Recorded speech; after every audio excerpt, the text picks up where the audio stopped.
Hello, and welcome to another video. Today, we are going to be reviewing the LEGO Creator Expert Statue of Liberty. Uh, this is a set from the Sculptures line, which I believe just had three sets. Um, but this is a really cool set to me. I love my sand green. Um, and yeah, so you can see there at the bottom, there's a standard minifigure, um, just to kind of show you the scale of this. And wow, I haven't been to the Statue of Liberty. I'd like to one day, but just having this and how a figure scales with this, because obviously this is not minifigure scale. I imagine it's quite a bit smaller than minifigure scale. Um, but yeah, I guess it really puts it into perspective how big of a statue this must be in real life. But let's go ahead and we'll talk about the set here. But so talking about the actual build here, it's really odd in a sense because uh, when you build it top down, or well, you build it from the bottom up. But the instructions are a top down view where you view each layer as its own step. Um, and then you can see on some layers it'll give you the outline of the previous layer. But it is just absolutely massive. And if you wanted to put this together yourself, um, which you could do this, I really didn't want to put the effort into it because unfortunately, um, the Statue of Liberty here does not have a part index at the back of the instructions. Um, but if you wanted to go through step by step um, and like actually go through and mark, because there are a lot of bricks on the inside uh, that you'll never see. Um, and so you could easily drop the cost of putting this together. I think by just substituting out those bricks for any color, and then only having sand green on the outside. Uh, it is mostly hollow. I believe it's from step like 3 to, or maybe step 4 um, to step 54 is all hollow. Um, which is kind of weird. Like it does make me think about putting something inside there. I have no idea what, but just kind of a fun little thought, I guess. Um, but yeah, I don't know. It's a very massive set. Um, I really doubt Lego would make anything like this today.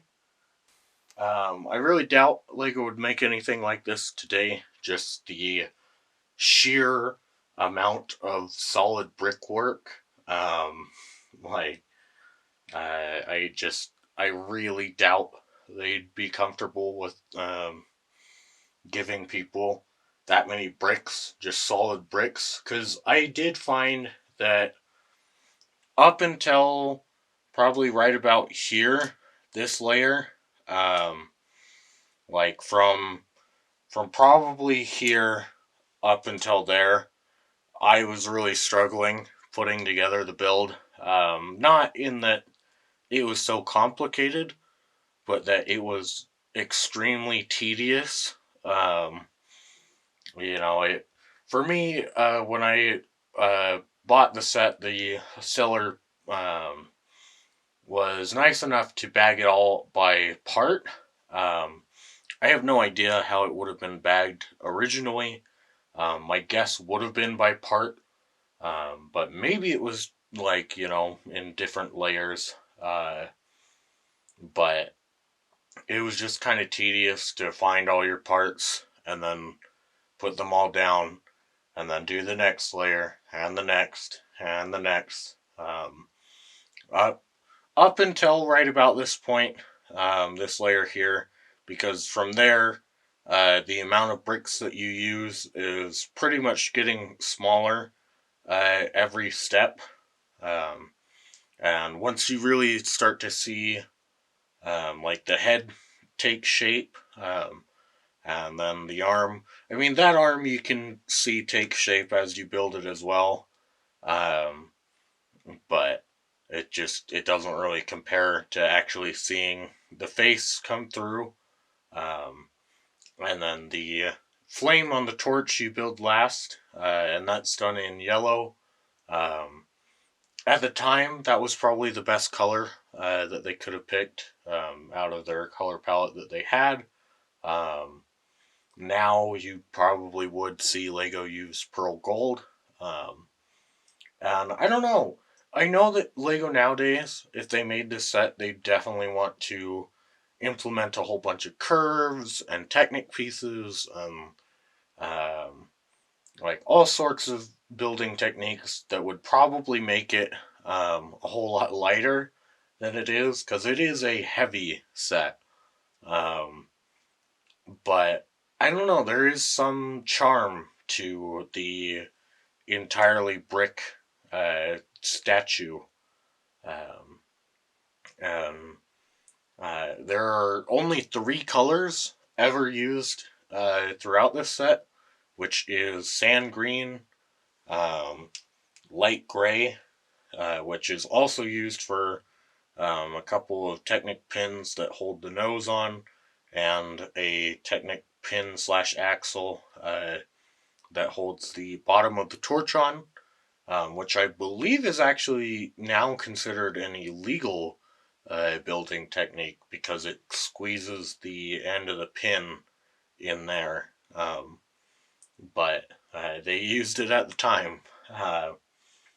And then yellow.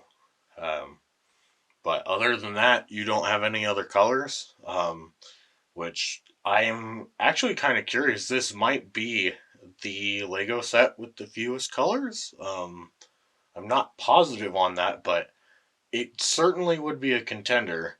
Um, I suppose if you counted the brick separator, that would be fewer.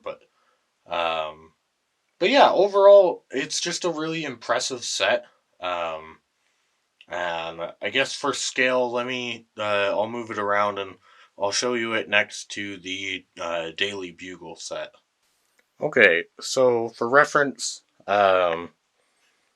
here you have the top of the torch there, um, which is just slightly taller than the top of that antenna there on the Daily Bugle, uh, which yeah, the Daily Bugle feels a lot shorter to me, even though it's only slightly shorter, just because of the fact that you can, you know, easily take the antenna off.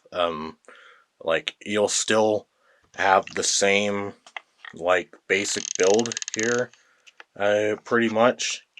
Whereas the Statue of Liberty there, um, which I do think is funny because they're both on 32 by 32 base plates. But the Statue of Liberty, I mean, it would just feel so weird to have it displayed, just like if we just took the arm off like that, that just wouldn't quite feel the same. Wouldn't quite feel right. Um, but yeah, so um, I guess I hope that you guys enjoyed this review. I know there's not really a whole lot to go over, because it is just sort of a big statue. But yeah, I hope that you guys enjoyed. And I'll see you next time. Bye bye.